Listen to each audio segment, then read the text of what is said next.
अस्सलाम वालेकुम दोस्तों, मैं हूं शाहरुख और आज मैं आप लोगों से बात करूंगा एक बेहद ही इंपॉर्टेंट टॉपिक को लेकर के, जो कि स्मार्टफोन प्राइस हाइक के बारे में। मतलब आपने देखा होगा कि आजकल जो स्मार्टफोन के प्राइसेस हैं वो काफ़ी ज़्यादा बढ़ाए जा रहे हैं। जो लॉन्च किए जाते हैं वो तो काफ़ी कम में लॉन्च किए जाते हैं, लेकिन फर्स्ट सेल या सेकेंड सेल या एक महीने के बाद उसकी जो प्राइसिंग है वो बढ़ा करके काफ़ी ज़्यादा कर दी जाती है। यानी कि 1000 रुपये 2000 रुपये बढ़ा दी जाती है और ऐसा जस्टिफिकेशन दिया जाता है जिस पे हमें यकीन नहीं होता है। और ऐसा नहीं है कि किसी एक पार्टिकुलर ब्रांड के साथ ऐसा हो रहा है गाइस, चाहे वो Xiaomi हो, Redmi हो, Poco हो, चाहे वो Realme हो, Vivo हो, Oppo हो, चाहे वो iQOO हो, या चाहे वो Samsung के डिवाइसेस हो या फिर Apple के iPhones हो, सबके प्राइसिंग अब बहुत ही ज़्यादा बढ़ चुके हैं और हमें ऐसा लगता है कि शायद ये जस्टिफाइड नहीं है। तो इस वीडियो में हम लोग फाइंड आउट करने की कोशिश करेंगे कि क्या ये जो प्राइसिंग हाइक्स हो रही है क्या ये जस्टिफाइड है या नहीं है, या फिर सच में स्मार्टफोन कंपनीज हमें उल्लू बना रही है। लेकिन सबसे पहले अगर आपने चैनल सब्सक्राइब नहीं किया, सब्सक्राइब कर लीजिए, बेल आइकन दबा लीजिए, वरना पैसे से इंटरेस्टिंग वीडियोस को मिस कर जाएंगे।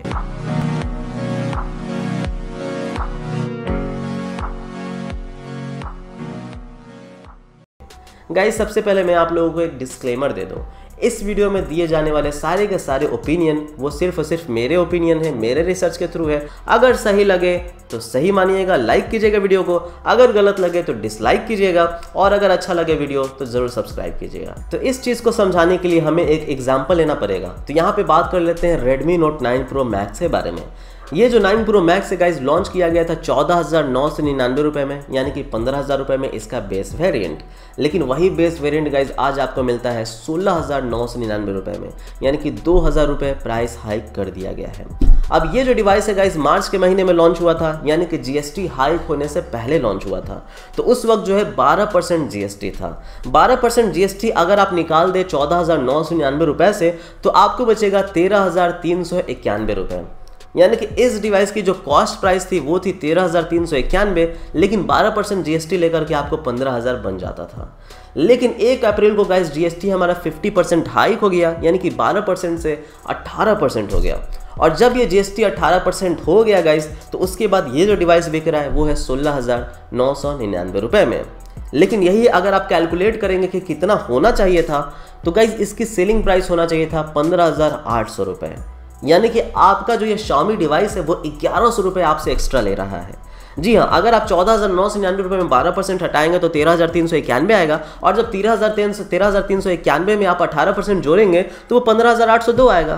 तो जब 15,800 रुपये में इन्हें बेचना चाहिए या ज़्यादा से ज़्यादा 16,000 में बेचना चाहिए, तो इस 17,000 में क्यों बेच रहे हैं इस डिवाइस को, ये सवाल उठता है।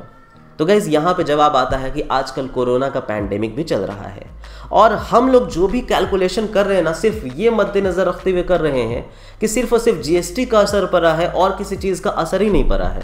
अगर हम इस तरह से सोचेंगे तब तो हमारे आए दिन में जो भी आजकल आप सामान खरीद रहे हैं उनकी भी प्राइसिंग जो है नहीं बढ़नी चाहिए, क्योंकि डे टू डे यूजेस में जितने भी सामान हैं उन पे तो GST बढ़ा ही नहीं है। लेकिन फिर भी गाइज आजकल हर चीज़ पे प्राइसिंग बढ़ चुका है, बिकॉज GST के अलावा भी कुछ फैक्टर्स हैं जो कि इफेक्ट करते हैं प्राइसिंग पे। तो यहाँ पे सबसे पहले चीज़, जो इसका ओरिजिनल कॉस्ट आ रहा था 12% छोड़ करके 13,391 रुपये, इसका मतलब ये है कि हम लोग आज भी कोरोना के 4-5 महीने के बाद भी हम यही मान करके चल रहे हैं कि आज भी इनका जो ओरिजिनल कॉस्ट प्राइस आएगा वो उतना ही आएगा जितना कोरोना के पहले आता था।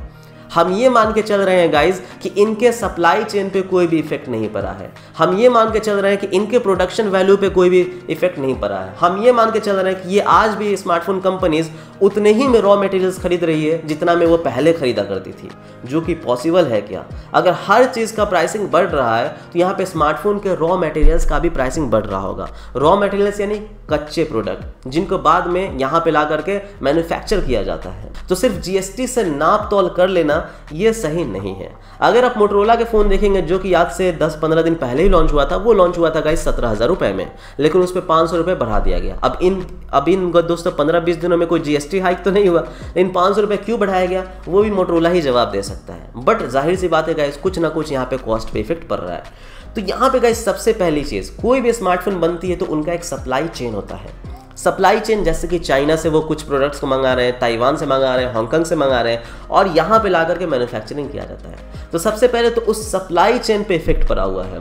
अगर आप सप्लाई चेन के इफेक्ट के बारे में नहीं जानते हैं तो जब इंडिया में जीएसटी हाइक भी नहीं हुआ था तभी गाइज रेडमी नोट 8 डिवाइस पे 500 रुपये बढ़ा दिया गया था, जिसके ऊपर Xiaomi ने यह कहा था कि हम 500 रुपये इसलिए बढ़ा रहे बिकॉज हमारे सप्लाई चेन पे बहुत ज़्यादा इफेक्ट पड़ा है, यानी कि चाइना से उतने ज़्यादा प्रोडक्ट सप्लाई नहीं हो पा रहे, कम मात्रा में हो रहे हैं। और जब प्रोडक्ट कम मात्रा में सप्लाई होंगे तो यहाँ पे कंपनी को इफेक्ट पड़ेगा ही पड़ेगा। दूसरी चीज गाइस, मैन्युफैक्चरिंग प्लांट्स। यहाँ पे जो मैन्युफैक्चरिंग प्लांट्स है पहले जैसे फास्ट स्पीड से काम भी नहीं कर रहे हैं ड्यू टू कोरोना गाइस। आप उतने ज्यादा स्मार्टफोन्स को 1 मिनट में, जैसे पहले Xiaomi कहता था ना हम 1 मिनट में एक स्मार्टफोन को बनाते हैं, आजकल वो भी पॉसिबल नहीं हो पा रहा होगा ड्यू टू गाइस कोरोना।